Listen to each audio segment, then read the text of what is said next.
धम्मं शरणं गच्छामि संघं शरणं गच्छामि नमो बुद्धा शान्ति फैलियो मनमा। अन्धकार बीचमा खोज्दै थिए उज्यालो, मन थियो भारी जस्तै बादलले ढाक्यो आकाश कालो। त्यही बेला सुने मैले बुद्धको आवाज, आफैलाई चिन्न त्यही भेट्छ साँचो राज। राजा थिए तर छोडे दरबारको सुख, सत्य खोज्न निस्किए भोग्दै जीवनको दुःख। बोधि रुख मुनि बस्दा पाए ज्ञानको ज्योति, आज पनि त्यो शिक्षा बन्यो संसारको प्रेरणा ठुलो। बुद्धं शरणं गच्छामि धम्मं शरणं गच्छामि संघं शरणं गच्छामि नमो बुद्ध जीवन बदल्ने पाठ हो। ओ मुनि मुनि महामुनि आवाज गुन्जिन्छ, मनको डर पीडा सबै बिस्तारै हराउँछ।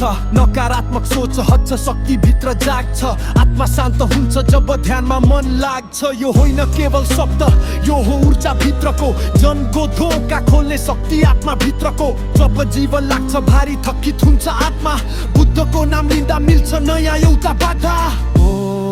मणिपद में हूँ करुणा फैलियो जताततै, घृणा हरायो प्रेम बढ्यो अब डर छैन कतै। यो संसार दुःखले भरिएको, बुद्धले सिकाए चार आर्य सत्यबाट जीवन बुझ्न लगाए। लोभ क्रोध मोह यी सबै हुन् जाल, छोडेर अघि बढ त्यही हुन्छ मुक्तिकाल हो। माला घुमाउँदै दसो थारेर चोटी जप, मनलाई स्थिर राख नहोस् कुनै डर। शान्ति भित्रै छ बाहिर खोज्नु पर्दैन, बुद्धको बाटो समाज कहिल्यै हराउँदैन।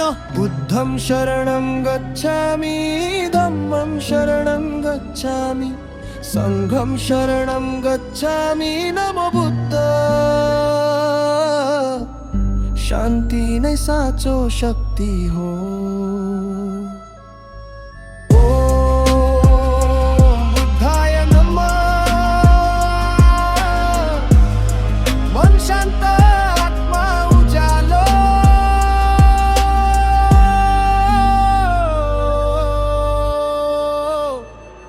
नमो बुद्ध